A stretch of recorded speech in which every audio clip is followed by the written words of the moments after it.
أعوذ بالله من الشيطان الرجيم. بسم الله الرحمن الرحيم. الحمد لله، الصلاة والسلام على رسول الله وعلى آله وأصحابه، ثم أما بعد. السلام عليكم ورحمة الله وبركاته. امام نووی رحمه الله در کتاب ریاض الصالحین در زیر حدیث 1860 کتاب ریاض الصالحین میگوید: وعن ابی زید عمرو بن اخطب الانصاری رضی الله عنه قال، یعنی از ابو زید عمرو بن اخطب انصاری رضی الله عنه روایت است که گفت: صلى بنا رسول الله صلی الله علیه و سلم الفجر. میگه نماز گذارید پیغمبر صلی الله علیه و سلم همراه ما نماز بامداد را. و صعد المنبر. بعد از نماز بامداد میگه پیغمبر صلی الله علیه و سلم بالای منبر برآمد. صعد المنبر یعنی بالای منبر برآمد. فخطبنا حتی حضرت الظهر. پس میگه سخنوری کرد، سخن گفت برای ما حتی حضرت الظهر، تا نماز پیشین، تا وقت پیشین فرا رسیدن. میگه رسول الله صلی الله علیه و سلم سخن گفتند و سخنرانی کردند. فنزل فصلى. وقتی نماز پیشین که شد میگه پیغمبر از بالای منبر فرا آمد و فصلى، پس نماز پیشین را خواند. ثم صعد المنبر حتى حضرت العصر. بعد میگه بالای منبر بار دوم برآمد تا نماز فرا رسیدن نماز عصر. از بعد پیشین باز میگه تا نماز عصر رسول الله صلی الله علیه و سلم بالای منبر بودند و سخن میگفتند. ثم نزل فصلى. بعد میگه پیغمبر صلی الله علیه و سلم وقتی نماز عصر فرا رسید فرا آمد و نماز عصر را خواندند. ثم صعد المنبر فخطب حتى غربت الشمس. بعد میگه پیغمبر صلی الله علیه وسلم بار دیگر، بار سیوم، بالای منبر برآمد، پس سخنرانی کرد تا اینکه آفتاب فرو رفت، آفتاب غروب کرد. فاخبرنا ما كان و ما هو کائن. ابو زید میگوید خبر داد ما را رسول الله صلی الله علیه و سلم آن چیزهایی که بود و آن چیزهایی که می آیند در آینده. رسول الله صلی الله علیه و سلم میگد در این موضوع ها ما را خبر داد و با ما صحبت کرد و سخن کرد. فاعلمنا احفظها. پس داناترین ما، احفظها هر کسی که بسیارتر از گفته های رسول الله صلی الله علیه و سلم را حفظ کرده باشد. هر کسی که مسائلی که رسول الله از صبح بعد از نماز بامداد تا غروب آفتاب رسول الله صحبت کرد، هر کسی که بسیارتر حفظ کرده باشد، پس انا همون بسیار حفظ کردگی که است اعلمونا هست، یعنی داناترینمان هست، کسی است که بسیارتر میداند. رواه مسلمون. این حدیث را امام مسلم رحمه الله روایت کرده است. پس این حدیث دلالت میکند به بسیار سخنور بودن رسول الله صلی الله علیه و سلم که چقدر سخنور بوده است که از نماز بامداد تا نماز شام دم ناگرفته میتوانسته است صحبت بکند رسول الله صلی الله علیه و سلم. پس این بود حدیث 1860 کتاب ریاض الصالحین.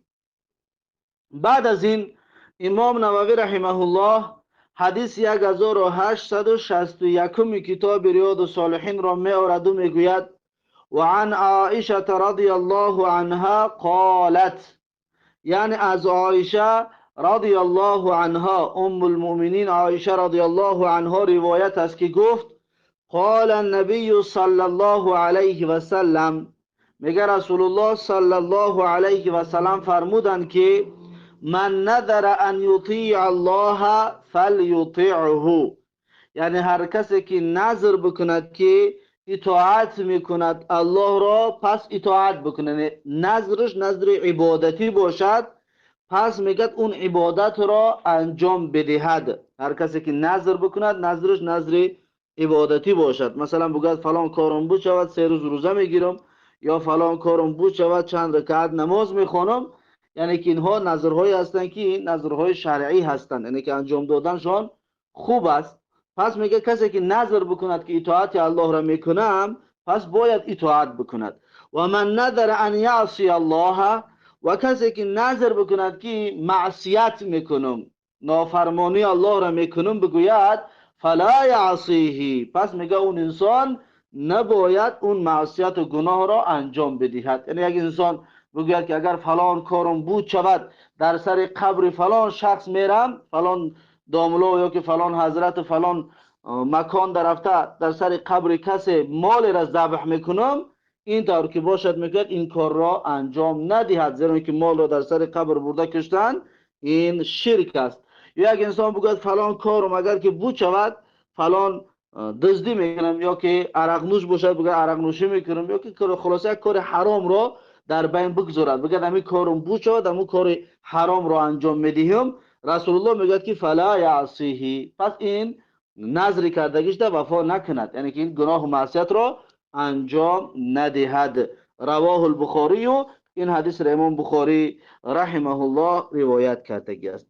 در حدیث پیغمبر صلی الله علیه و سلم درباره نظر کنندگان میگوید که این النذر لا یأتی بخیر، یعنی نظر کردن نیکی ها را نمیارد. یک انسان بگوید که من نظر میکنم تا اینکه مالدار شوم، فرزنددار شوم، فلان فلان گفته نظر بکند، پس میگه نظر کردن نیکی نمیارد، نظر کردن برای انسان خوبی نمیارد. و انما یستخرج به من البخیل، و این نظر است که از بخیل میبراید. انسان بخیل صدقه کردنی می شود و یک کار خیر کردنی می شود، اول میخواهد شرط بگذارد و بعد صدقه اش را انجام میده. انسان بخیل است که این کار رو میکند. انسان اگر صدقه کردنی است باید بدون نظر کردن، شرط گذاشتن، صدقه اش را انجام بدهد، صدقه اش را بدهد، نه اینکه شرط بگذارد که اگر فلان کارم بود شود انجام میدهم گفته این طور شرط نگذارد. که این حدیث صحیح بخاری است که ابن عمر رضی الله عنه روایتش میکند که نظر برای انسان نیکی و خوبی نمیارد و فقط انسان های بخیل هستند که نظر را انجام میده. ببینید این نظری شرعی هست که این طور است، نظر غیر شرعیش که دیگر حرام است، اون را نباید انسان انجامش بدهد. برام خاطر علما میگن نظر کردن یعنی چه؟ یعنی یک عبادت را، یک عمل را در گردن خود واجب گرداندن.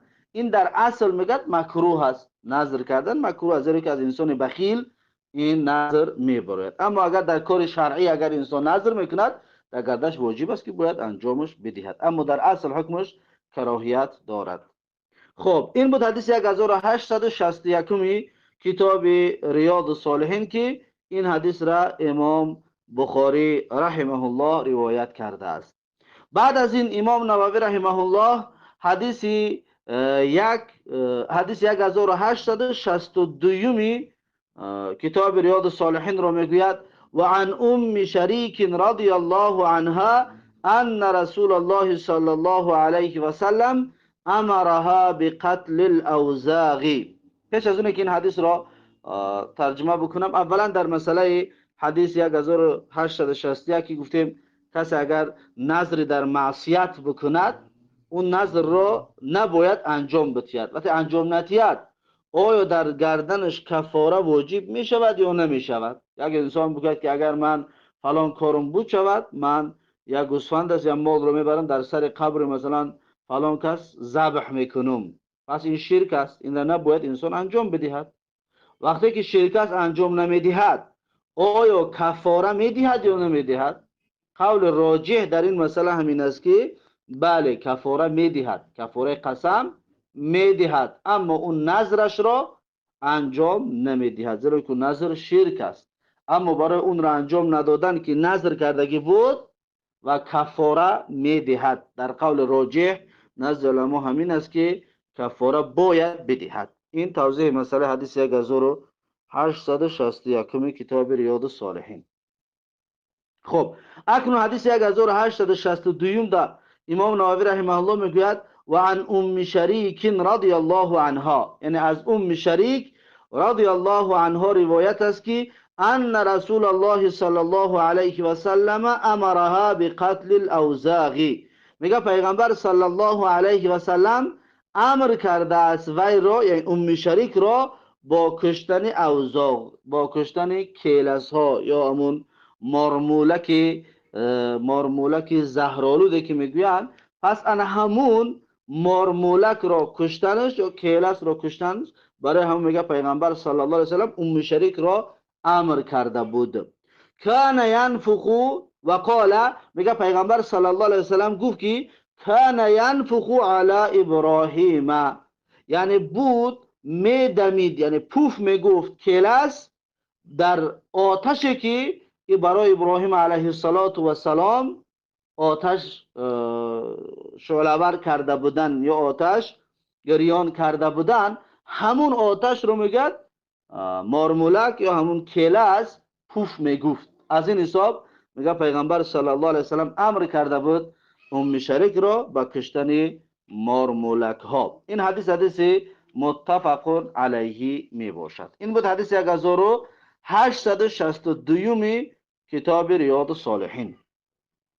بعد از این امام نووی رحمه الله حدیث 1863 کتاب ریاض الصالحین را می آورد و میگوید و عن ابی هریره رضی الله عنه قال، یعنی از ابو هریره رضی الله عنه روایت است که گفت قال رسول الله صلی الله علیه و سلم، میگه پیغمبر صلی الله علیه و سلم گفتند که من قتل وزغة فی اول ضربة، یعنی هر کسی که بکشد مارمولک را یا همون کیلس را در اولین ضربش، یعنی که یک تا زدن قطعی، اگر مارمولک را هر کسی که بکشد فله کذا و کذا حسنتن، پس میرسد برای این قاتل، برای این کشنده مارمولک فلان فلان اندازه نیکویی.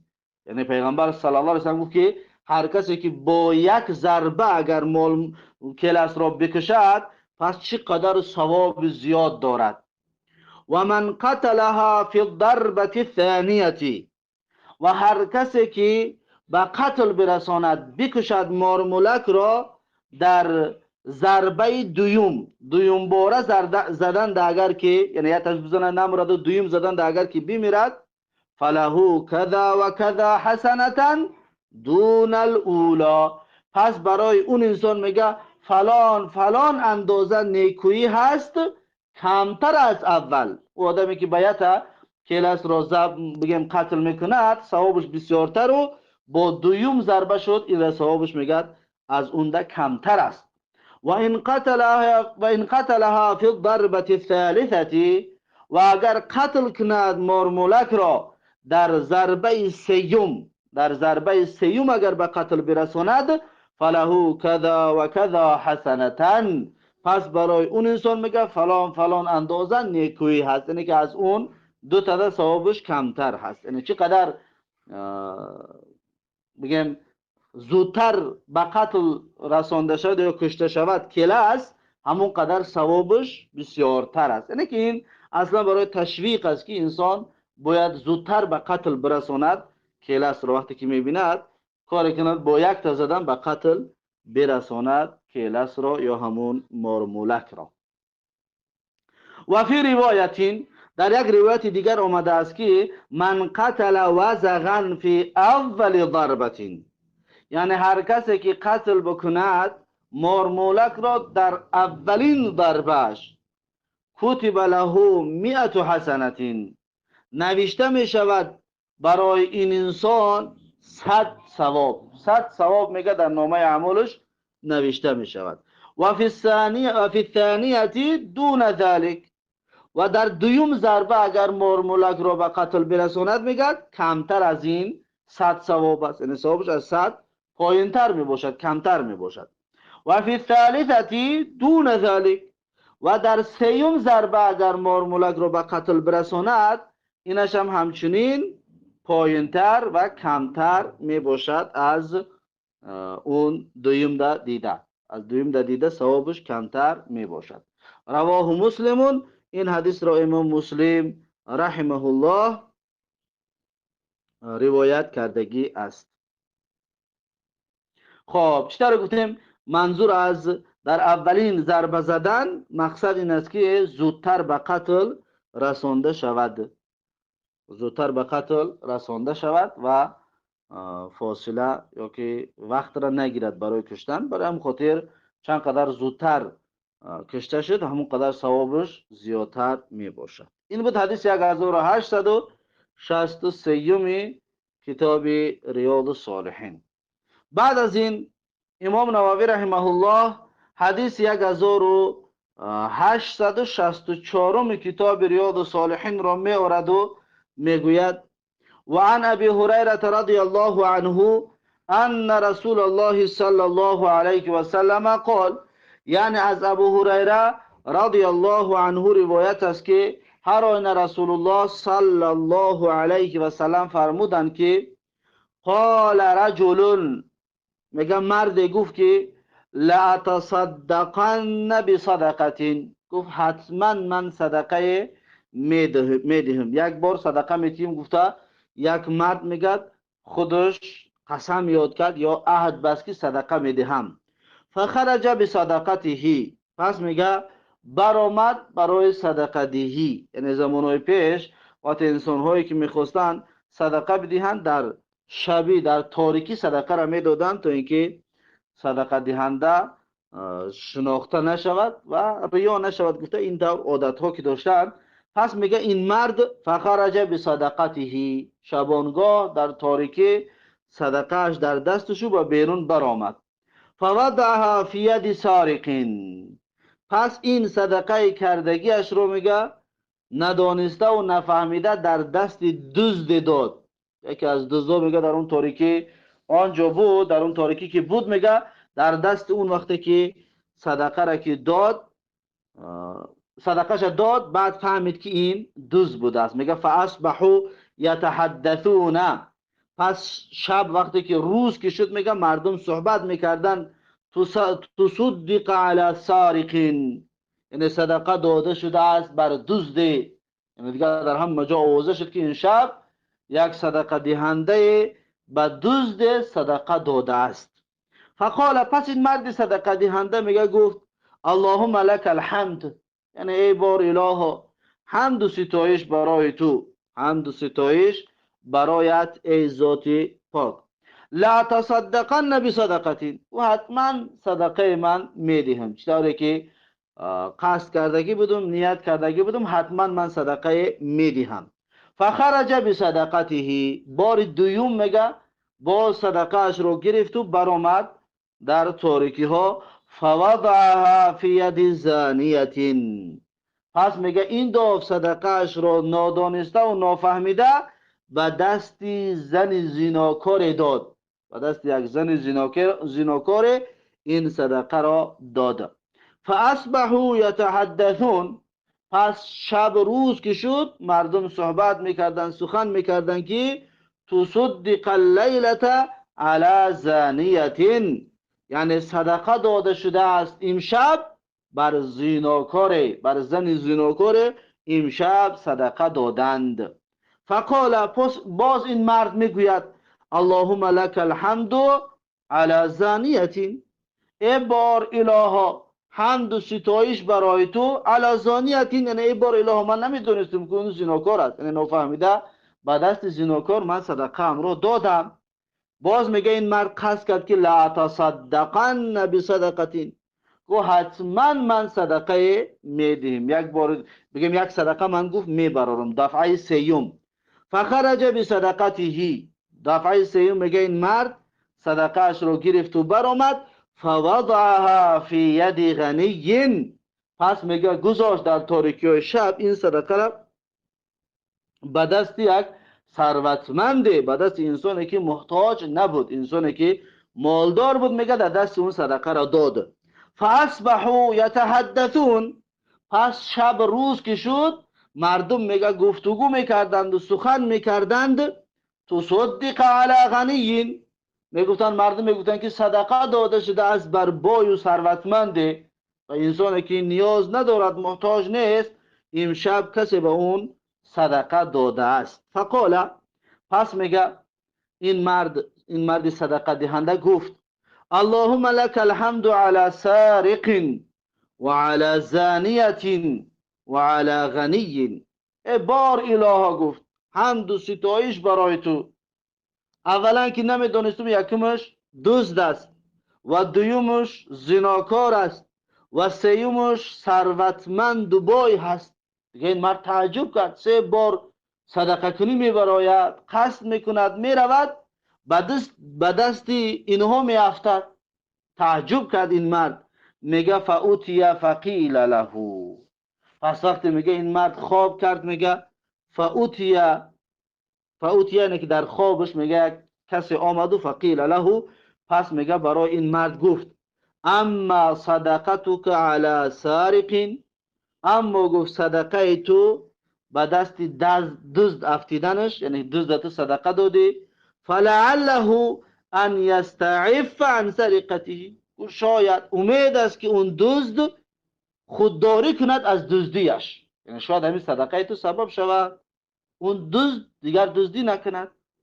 و اما الزانیه، و اما اون صدقه که به دست زن زناکار دادی، فلعلها ان تستعف عن زناها، گفت پس شاید اون زن زناکار پاک دامنی کند و دوری بجوید از زنا کردن، شاید این صدقه تو سبب شود اون زن زناکار دیگر زنا نکند.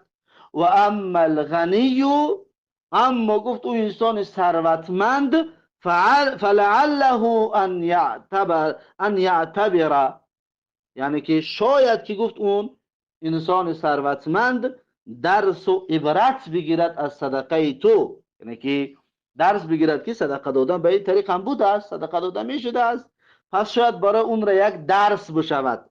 فینفق مما آتاه الله، پس انفاق کند، اون صدقه بدهد اون انسان ثروتمند از اون چیزی که الله سبحانه و تعالی براش داده است، از مالی که الله سبحانه و تعالی براش داده است، شاید که اون ثروتمند، من امید است که اون ثروتمندم عبرت میگیرد از این طور صدقه دادن. رواه البخاری، و این حدیث را امام بخاری رحمه الله روایت کردگی است بلفظه، یعنی همین لفظی که الان خواندیم حدیث بخاری هست، و مسلمون بمعناه، و امام مسلم هم همین حدیث را روایت کردگی است اما به همین معنا روایت کردگی هست.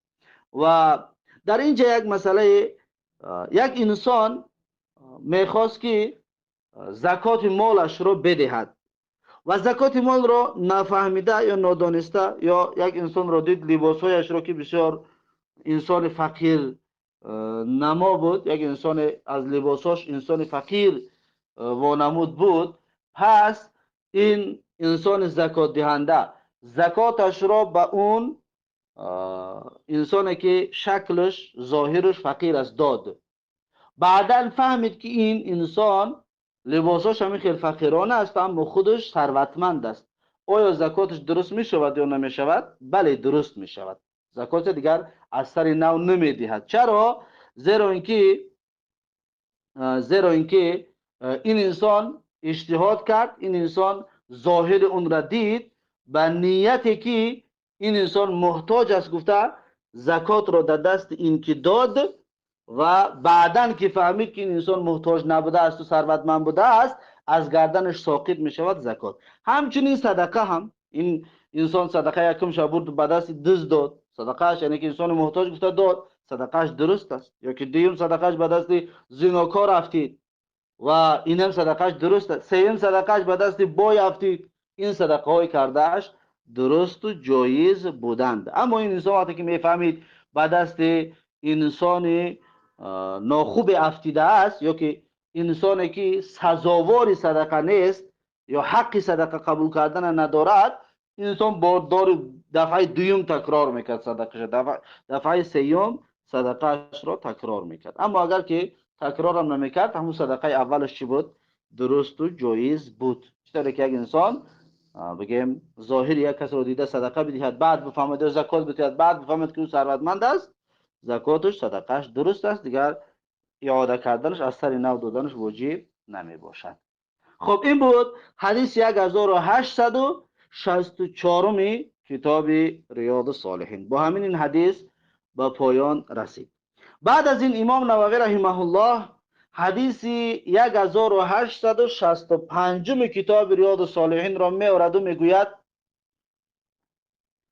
و عنه قال، یعنی از ابو هریره رضی الله عنه روایت است که گفت كنا مع رسول الله صلی الله علیه و سلم فی دعوت، میگم ما همراه رسول الله صلی الله علیه و سلم بودیم در دعوت، یعنی یک مهمانی ده، یا جو میگه مهمانی فرادمان کرد، ما میگه با رسول الله صلی الله علیه و سلم یک جا بودیم. فرفع الیه الذراع، پس میگه نزد پیغمبر صلی الله علیه و سلم دست گوسفند آورده شد. زمین که رسول الله صلی الله علیه و سلم دست گوسفند را بسیار دوست که می داشت، پس میگه نزد پیغمبر صلی الله علیه و سلم مهماندار، صاحب میزبان، صاحب خانه، میگه دسته گوسفند آورد تقدیم کرد. و کان تعجبه، و بود پیغمبر صلی الله علیه و سلم میگه دوست می داشت این دست گوسفند را. فنحس منها نحستن، پس میگه پیغمبر صلی الله علیه و سلم گز زد یا گز گرفت از اون دست گوسفند، یک گزه، یعنی یک لقمه از اون میگه گرفت. و قال، بعد از یک لقمه گرفتن میگه پیغمبر صلی الله علیه و سلم گفتن که انا سید الناس یوم القیامه، پیغمبر گفتم من سروری مردم هستم در روز قیامت. روز قیامت اگو من سروری مردم هستم. هل تدرون مما ذاک، پس میگه پیغمبر سوال کرد که آیا میدونید علتش در چی است، سببش در چی است که من سروری مردم هستم، میدونید؟ پس میگه پیغمبر صلی الله علیه و سلم بعد از این سوال کردن شروع کرد که یجمع الله الاولین والآخرین فی صعید واحد، یعنی الله سبحانه و تعالی جمع میکند اولین و آخرین را در یک میدان. چطوری که الله سبحانه و تعالی در سوره واقعه آیت 49 و 50 همچنین در این مسئله اشاره میکند که قل ان الاولین والآخرین لمجموعون الى میقات یوم معلوم، یعنی بگوی پیغمبر صلی الله علیه وسلم برای مردم که اولین و آخرینتون، از اول تا به آخر همه مردم، لمجموعون، حتما جمع کرده می شود در میقات معلوم، در میقات یوم معلوم، یعنی در روز قیامت در یک جای معین تمام مردم جمع کرده می شوند. پس این سخن پیغمبر صلی الله علیه وسلم اشاره به همین آیت است که اول و آخر همه جمع کرده می شود فی صعید واحد، یعنی که در یک میدان، در یک زمین. فینظرهم الناظر، پس میگه نگاه میکند یا میبیند اونها را بیننده، یعنی که اونجا میدانی هست که بیننده همه اون مردم رو میبیند، بیننده همه اون مردم رو میبیند. و یسمعهم الداعی، و میشنواند اونها رو دعوت کننده، آواز برآورنده، یعنی کسی که آواز میبره تمام مردم اون میدان میشنوند. یعنی که اون میدان هموار میشد و مثل این دنیا نیست کوه و دریا و درخت و خانه و بنا و این چیزا باشد. زمین هموار که است، هر کس میتونه تمام مردم رو ببیند و یک صدا که میشود تمام مردم در اونجا میگه میشنوند. و تدنو منهم الشمس، انا که در همون میدان میگه نزدیک میشود به این مردم آفتاب.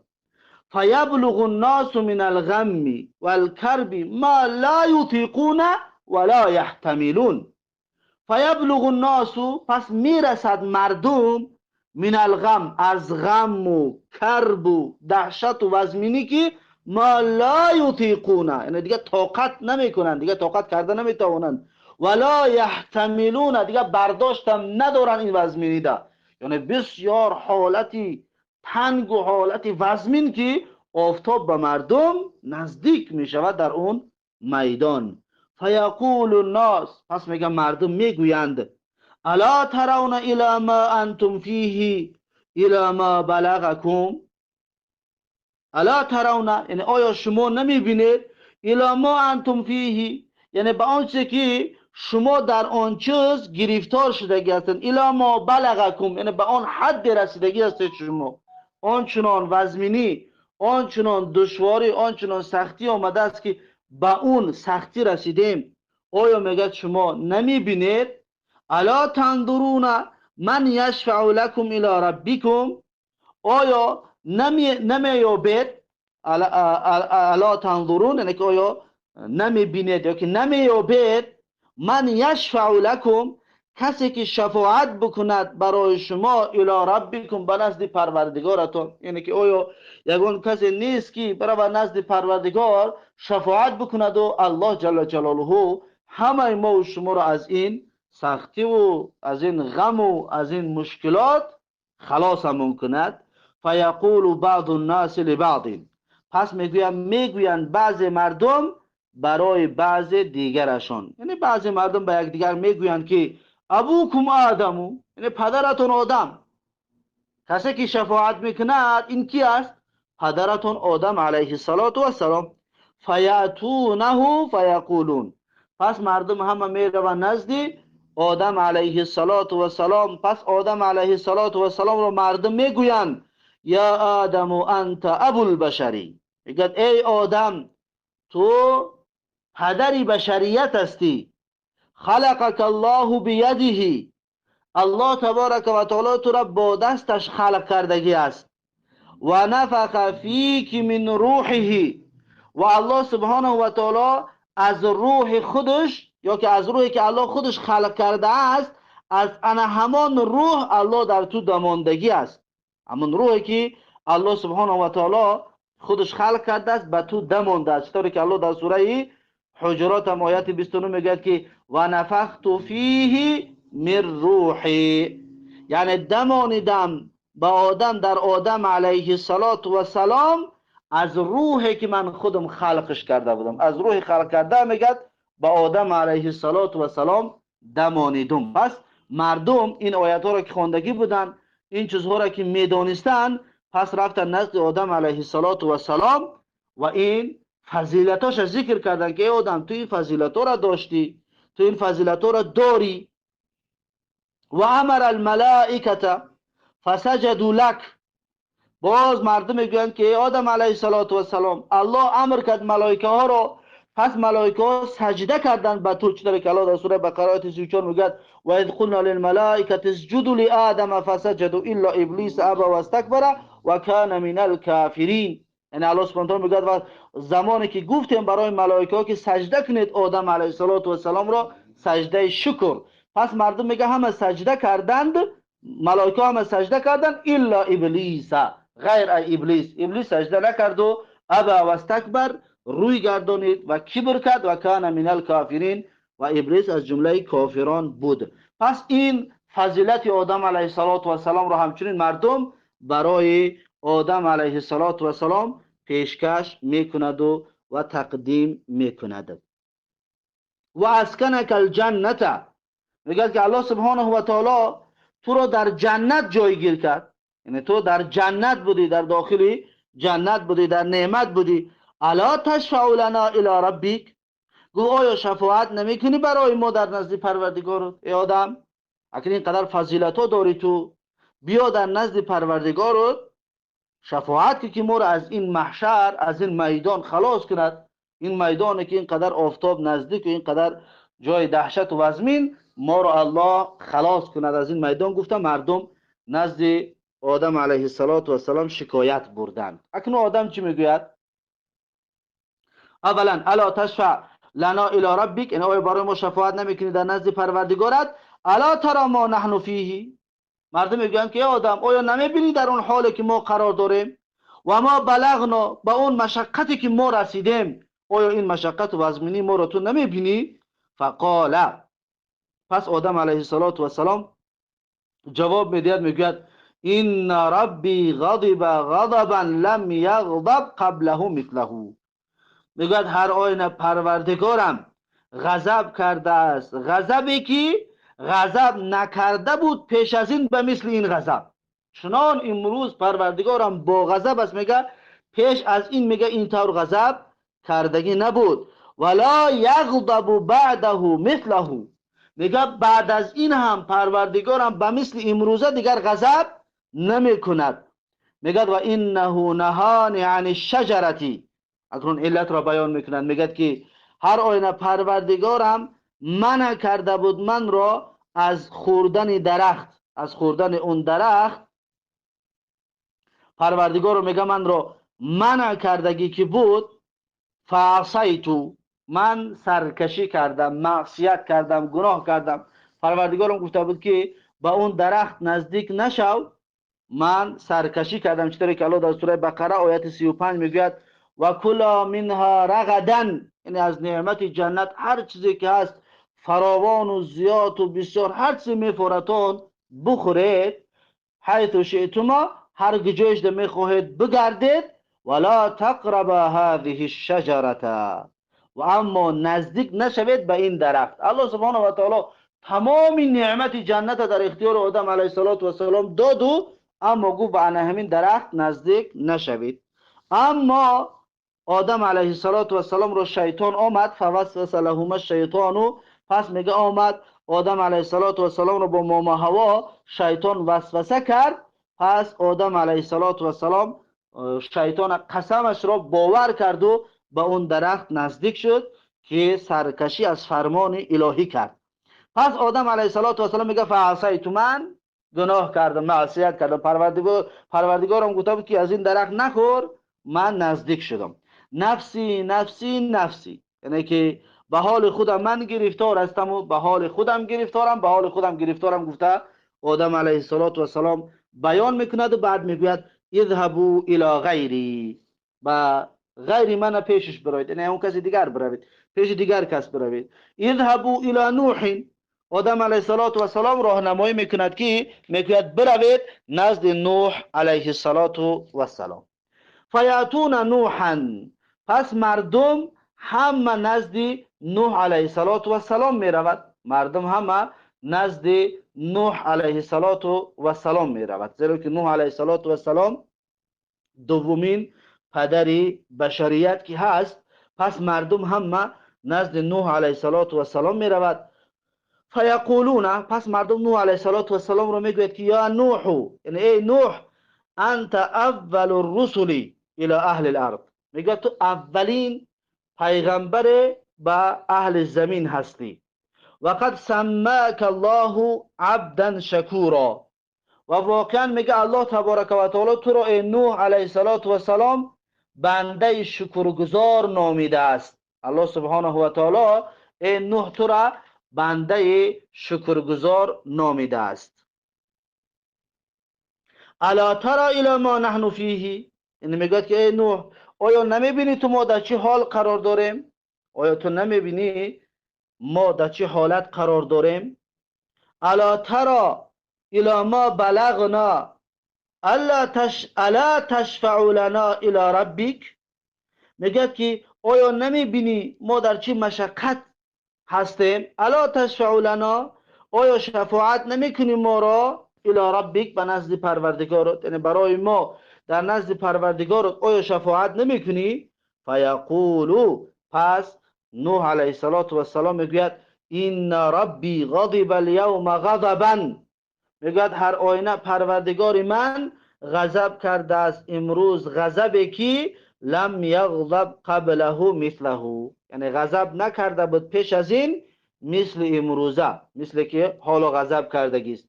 ولن یغضب بعده مثله، و همچنین غضب نمی کند بعد از این روز هم مثل امروزه، یعنی امروز چنان غضب کردگی است که نه تا به امروز با این اندازه غضب کردگی بود و نه در آینده به مثل این غضب نمی کند. و انه قد کانت لی دعوتون، و هر آینه میگد من دعای داشتم، دعوت بها علی قومی، پس میگه اون دعام من صرف کردم، قومم رو دعا کردم. و علما درباره دعوت قومی ده میگویند نوح علیه السلام دعا کرد که ای الله جل جلاله، و قال نوح ربی لا تذر علی الارض من الكافرین دیارا، سوره نوح آیت 26. الله سبحانه و تعالی میگه نوح علیه السلام گفت که ای پروردگارا، در بالای زمین یگان کافر را باقی نمان، اما کافرها را بردار از بالای زمین. پس حضرت نوح میگه همین را دلیل میارد که من دعا کرده بودم، یا دعایی که داشتم که یگان کافر در بالای زمین نماند، پس من دعا کردم، میگه پس من اون دعا صرف کردم. یا بعضی در روایت دیگر میآید میگه که نوح علیه السلام برای فرزندش وقتی که فریاد کرد گفت که الله جل جلاله و نادى نوح ربه فقال رب ان ابني من اهلی و ان وعدك الحق، سوره هود آیت 45.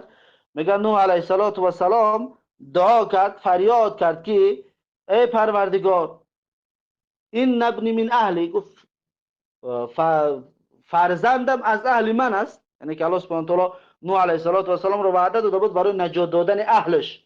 پس نوح علیه السلام گفت که ای پروردگار، فرزندم از اهل من هست. بعضی از روایات میگه که منظور این قولش است که گفت که فرزندم از اهل من می باشد. به هر صورت هر کدامش که باشد، حضرت نوح علیه السلام میگه یک دعایی که داشتم من اون دعایم رو صرف کردم. نفسی نفسی نفسی، یعنی حالم به خودم هست و یا به حال خودم گرفتار هستم و به حال خودم گرفتار هستم. گفته نوح علیه السلام همچنین ابراز نظر کرد و گفت اذهبوا الی غیری، یعنی پیش کسی دیگر بروید. اذهبوا الی ابراهیم، گفت نزد ابراهیم علیه السلام بروید. فیاتون ابراهیم، پس مردم میگه میره و نزد ابراهیم علیه السلام. فیقولون، پس در نزد ابراهیم علیه السلام میگویند، ابراهیم علیه السلام رو میگویند که یا ابراهیم انت نبی الله، میگن ای ابراهیم تو پیغمبر الله جل جلاله میباشی، تو پروردگار، تو پیغمبری الله جل جلاله هستی. و خلیله، یعنی و دوست نزدیکی الله جل جلاله هستی، خلیل الله جل جلاله هستی. من اهل الارض، یعنی دوستی خلیل الله از بالای زمین تو هستی ابراهیم علیه السلام. میگه که اشفع لنا الی ربک، یعنی شفاعت بکن برای ما در نزد پروردگارت. الا ترى الی ما نحن فی، میگه آیا نمیبینی با آن چیزی که ما با اون گرفتار شده هستیم، این حالتی که ما هستیم، آیا این را نمیبینی؟ فیقول لهم، پس میگه جواب میدهد ابراهیم علیه السلام برای مردم که این ربی قد غضب اليوم غضبا لم یغضب قبله مثله، میگه هر آینه پروردگار من واقعا غضب کرده از امروز، غضبی که غضب نکرده بود پیش از این به مثل این، ولن یغضب بعده مثله، یعنی به مثل این در آینده هم دیگر غضب نمی کند. و اینی کنت کذبت ثلاث کذبات، میگه هر آینه من دروغ گفته بودم، سه بار دروغ گفتگی بودم. یکی این را امون مسئله توریه که خونده بودیم، این دروغ نمیشد بلکه مسئله توریه هست، چیزی که پیغمبر صلی الله علیه وسلم در حدیثی که بخاری و مسلم روایتش میکند میگوید که لم یکذب ابراهیم علیه السلام الا ثلاث کذبات، یعنی دروغ نگفته از ابراهیم علیه السلام مگر اینکه سه دروغ. ثنتین منهن فی ذات الله عز وجل، یعنی دو دروغش در ذات الله جل جلاله است که یکمش اینی سقیم گفت که من بیمار هستم، این اولش. و قوله، و دیمش بل فعله کبیرهم هذا، یعنی که وقت بت‌ها را که شکست گفت که بزرگشان، یعنی بوت بزرگ بوتهای میده را شکسته است. گفت این دویمش است. و واحدت فی شأن ساره، و یک تای از اینها میگه در حق ساره علیه السلام بود. میگه یک تای در حق ساره بود، یعنی که ساره وقتی که پرسیدشون پادشاه ظالم که این کی است، گفت که این خواهرم هست. پس انا همون رو در نظر داره که ابراهیم علیه السلام دروغ نگفته است مگر اینکه 3 بار. یا علما میگن این توریه هست، توریه کردگی است. توریه کردن، چطوری که باب توریه را خوانده بودیم، توریه کردن در حالتهای ضروری و حالتهایی هست که جایز و درست می باشد. خب میگه و این کنت کذبت 3 کذبات، میگه من 3 بار دروغ گفتم. این همون توریه کرده است. نفسی نفسی نفسی، پس میگه به حال خودم گرفتار هستم و به حال خودم گرفتار هستم و به حال خودم گرفتار هستم. اذهبوا الی غیری، یعنی بروید شما به نزد دیگر کس. اذهبوا الی موسی، میگه بروید نزد موسی علیه السلام. فیأتون موسی، پس مردم هم نزد موسی علیه السلام میروند. فیقولون، پس موسی علیه السلام رو مردم میگویند که یا موسی انت رسول الله، میگن ای موسی تو فرستاده الله جل جلاله هستی، تو پیغمبر الله هستی.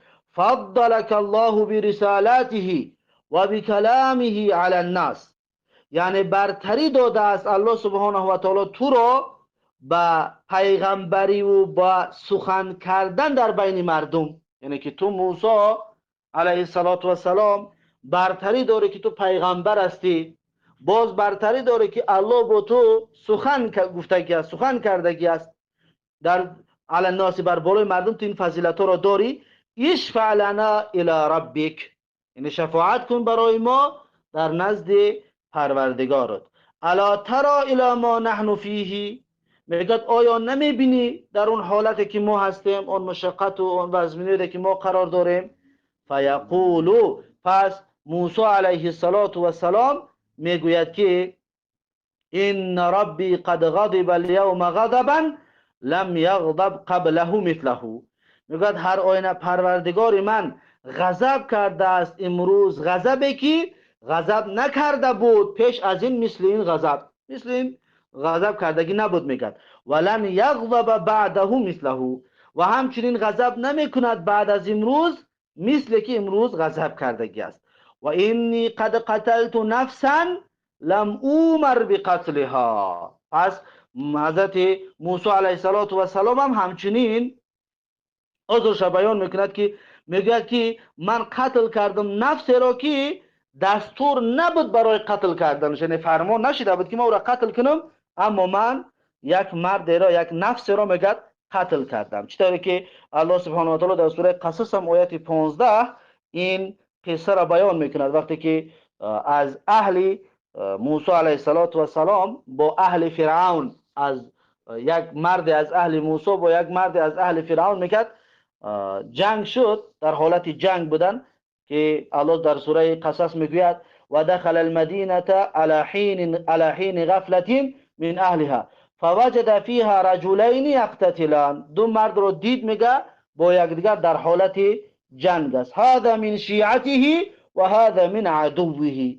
این یک مرد میگه از گروه خود موسی علیه السلام بود و مرد دوم میگه از جمله دشمنانی، از گروه دشمنان موسی علیه السلام بود. میگه فاستغاثه الذی من شیعته علی الذی من عدوه، پس میگه طلب یاردم کرد، میگه اون مردی که میگه از گروه خودی موسی علیه السلام بود بر ضد اون مردی که از دشمنان موسی علیه السلام بود. فوکزه موسی فقضى علیه، پس میگه موسی علیه السلام رفت اون مرد دشمن رو میگه یک مشت یا یک شپاتی زد، میگه به همین اون مرد از دنیا گذشت. با قصد کشتن نزده بود اما زد، در همین حالت اون مرد میگه از جان به حق تسلیم کرد، اون مرد به هلاکت رسید.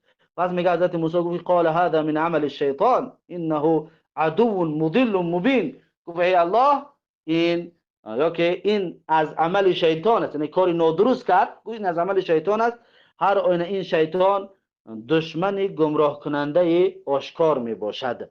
پس یعنی حضرت موسی علیه السلام اقرار کرد به کار نادرستی که انجام داده بود. پس در روز قیامت همین قصه همین حالت رو بیان کرده، میگوید من این کارو کردگی هستم و این قد قتلت نفسا لم اومر بقتلها. میگه من در دنیا نفس رو قتل کردم که دستور قتل کردنش رو نگرفته بودم، بدون دستور میگه قتلش کردم. نفسی نفسی نفسی، این هم میگه من به حال خودم گرفتار هستم و مشغول حال خودم هستم و با خودم بند میباشم. اذهبوا الی غیری، میگه بروید نزد دیگر کس. اذهبوا الی عیسی، میگه بروید نزد عیسی علیه السلام. فیاتون عیسی، پس مردم میگه همه میروند نزد عیسی علیه السلام. فیقولون، پس عیسی علیه السلام رو میگویند که یا عیسی انت رسول الله، میگن عیسی تو پیغمبر الله هستی، و کلمته، و تو کلمه او هستی، القاها الی مریم، القا کرده بود اون را به مریم علیه السلام، و روح منه، و روح از سوی الله جل جلاله هستی ای عیسی علیه السلام. و کلمت الناس فی المهدی، و مردم میگن که عیسی تو با مردم سخن گفتی فی المهد، در حالی که تو در حالی که در گهواره بودی. اشفع لنا الی ربک، یعنی شفاعت بکن برای ما در نزد پروردگار. که چند فضیلت ها و چند فضیلت های حضرت عیسی علیه السلام رو مردم ذکر کردند و اکنون گفتند که ای عیسی علیه السلام بیا نزد پروردگارت شفاعت بکن برای ما. الا ترى الی ما نحن فیه، مردم گفتند که عیسی آیا نمیبینی اون حالتی که ما گرفتار شده هستیم. فیقول عیسی، پس عیسی علیه السلام میگوید ان ربی قد غضب اليوم غضبا لم یغضب قبله مثله، میگد هر آینه پروردگار من واقعا غضب کرد امروز، غضبی که غضب نکرده بود پیش از این مثل این. امروز بسیار با غضب است پروردگارم. ولن یغضب بعده مثله، و همچنین بعد از این هم پروردگارم دیگر با مثل امروزینه غضب نخواهد کرد. ولم یذکر ذنبا، میگه عیسی علیه السلام یگان گناه را ذکر نکرد، یعنی سبب شفاعت نخواستنش یگان عذر پیشه نکرد، یگان گناه نگفت که من فلان کار کردم و شفاعت کردن نمیتوانم یا روم نمیشود که نزد پروردگار از پروردگار شفاعت طلب بکنم. پس گفت که نفسی نفسی نفسی، گفت ما به خودم مشغول هستم و به خودم مشغول هستم و به خودم بند هستم. اذهبوا الی غیری، گفت نزد دیگر کس بروید. پس میگه حضرت عیسی علیه السلام گفت که اذهبوا الی محمد صلی الله علیه و سلم، گفت که بروید نزد محمد خاتم النبیین صلی الله علیه و سلم. فیاتون محمدا صلی الله علیه و سلم، پس میگه مردم همه میروند نزد پیغمبر صلی الله علیه و سلم. و فی روایتین، اکنون در یک روایت دیگر آمدگی است که مردم پیش پیغمبر میآیند و این در روایت دیگر هست میگوید فیاتون فیقولون، پس مردم میآیند نزد پیغمبرمون محمد صلی الله علیه و سلم میگویند یا محمدو، بگن محمد صلی الله علیه و سلم، انت رسول الله، تو میگویند پیغمبر الله هستی، و خاتم الانبیاء، و تو آخرین پیغمبر هستی، و قد غفر الله لك ما تقدم من ذنبك و ما تأخر، میگد واقعا الله سبحانه و تعالی بخشیدگی از گناهانی که در گذشته کرده بودی و گناهانی که در آینده میکردی. الله سبحانه و تعالی همه گناهان تو را بخشیده بود. غفر الله و قد غفر الله لك، یعنی الله سبحانه و تعالی مغفرت کردگی است، بخشیدگی است برای تو. ما تقدم من ذنبک، یعنی گناهان اول و ما تأخر و گناهان آخرت، یعنی همه گناهان تو را گفت ای پیغمبر الله بخشیدگی است. اشفع لنا الی ربک. اکنون از محمد صلی الله علیه وسلم مردم طلب میکند که شفاعت بخواه برای ما در نزد پروردگارت. الا ترى الی ما نحن فیه، میگن ای پیغمبر آیا نمیبینی در اون حالی که ما گرفتار هستیم؟ فانطلقوا، پس میگه پیغمبر صلی الله علیه وسلم براه میافتد، میبراید، میگه فآتی تحت العرشی، پیغمبر میگه براه میافتم، فانطلقوا یعنی براه میبرایم، فآتی تحت العرش، پس میگم میروم زیر عرش، فاقع ساجدا لربی، پس میگم میافتم سجده کننده به پروردگارم، سر به سجده میمونم، میگوید ثم یفتح الله علی من محامده، پس میگم میکشاید الله سبحانه و تعالی برای من دروازه های حمد و ستایشش را، یعنی چنان زبانم را کشاده میکند، من چنان حمد و ستایش الله را میگویم و حسن ثنای علیه و بسیار ثنای زیبای برای الله سبحانه و تعالی میگویم، شیئا لم یفتحه علی احد قبلی، یعنی که این کشاده کردن الله جل جلاله دروازه حمد و ستایش زیبایی که میگه من میگویم، لم یفتحه علی احد قبلی، پیش از من میگه برای کسی این طور کشادگی نبود، این طور زبانش را برا گرداندگی نبود که اینقدر حمد و ستایش الله جل جلاله را با زیبایی بیان کرده باشد.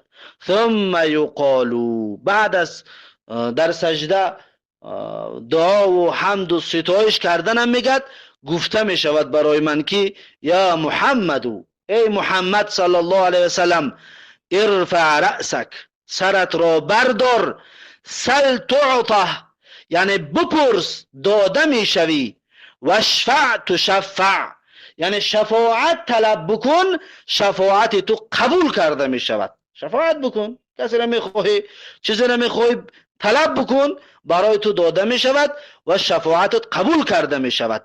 میگه فارفع رأسی، پس در این هنگام میگه سرم را بلند میکنم، سرم را میبردارم، فاقول، پس میگه پیغمبر صلی الله علیه وسلم میگه میگویم که امتی یا ربی، امتی یا ربی، میگه امتم ای پروردگارم، امتم ای پروردگارم، فیقالو، پس میگه برام گفته می شود که یا محمدو، ای محمد صلی الله علیه وسلم، ادخل من امتك من لا حساب علیهم من الباب الایمن من ابواب الجنه. اکنون میگه پس برام گفته می شود که ادخل من امتك، یعنی بدرار از امتانت، من لا حساب علیهم، کسانی که حساب و کتاب ندارند، من الباب الایمنی، یعنی از در راست، من ابواب الجنتی، از درهای جنت، از در راست از در جنت میگه که بدرار امتانت را، کسانی را که حساب و کتاب ندارند، و هم شرکاء الناس فیما سوى ذلك من الابواب، و در حالی که امتان محمد صلی الله علیه و سلم شرکاء الناس، یعنی شریک های مردم می باشند یا با مردم شریک هستند، فیما سوى ذلك من الابواب، غیر از این در راستی که در جنت هست، با هر در دیگر قطعی می خواهند می توانند امتان محمد صلی الله علیه وسلم داخل جنت شوند. ثم قال، پس گفت والذی نفسی بیده، یعنی پیغمبر صلی الله علیه وسلم بعد از این حالت رو بیان کردن میگه، گفت که والذی نفسی بیده، یعنی قسم به ذاتی که نفس من به دست اون هست، انما بین المصراعین من مصارع الجنه، یعنی هر آینه بین مصراع از مصراعهای جنت، یعنی بین دو در، در یکم در دوم، میگه بین هر دو در، میگه کما بین مکه و حجر، چطور که بین مکه و حجر هست، او کما بین مکه و بصرا، یا چطور بین مکه و بصرا هست، یعنی همین اندازه فاصله طولانی هست برای بین هر در جنت، هر یک در جنت در بینشون انا همین قدر فاصله می باشد. این حدیث متفق علیه می باشد. پس این هست حدیث طولانی. در اول حدیث پیغمبر گفت که انا سید الناس یوم القیامت هل تدرون مما ذاک، یعنی من سرور مردم هستم در روز قیامت، آیا میدونید علت آن چیست؟ پس علتش همین است که تمام پیغمبران را وقتی پیشان میروند برای شفاعت کردن که الله جل جلاله مردم را از اون محشر خلاص بکند، پیغمبران شفاعت نمیکنند، یا علت یک عذر پیشه میکنند، شفاعت نمیکنند. فقط یگانه کسی که شفاعت میکند این کی است؟ محمد رسول الله صلی الله علیه و سلم. این همچنین یکی از فضیلت‌های بزرگی پیغمبرمان محمد صلی الله علیه و سلم است. پس چرا پیش پیغمبرهای دیگر رفتند اول و در آخر پیش محمد صلی الله علیه و سلم میآیند؟ باز این قدر محمد رسول الله را بالاتر میکند، قدر محمد رسول الله صلی الله علیه و سلم را زیادتر میکند. یعنی الله سبحانه و تعالی قادر و توانا بود، میتوانست که در دل مردم با اندازت اولین کسی که پیش میرن پیش محمد رسول الله صلی الله علیه و سلم بروند، اما این کار را نکرد. الله سبحانه و تعالی از آدم علیه السلام شروع کرد که در دل مردم انداخت که اول پیش آدم بروند، یک تا به یک تا، زینه به زینه پایان بی آمدن بگیرند به فرزندان آدم، میان به آخرین پیغمبر محمد رسول الله صلی الله علیه و سلم که پس این شفاعت میکند. پس این محمد رسول الله صلی الله علیه و سلم است که مردم را از اون محشر خلاص میکند و شفاعت میکند.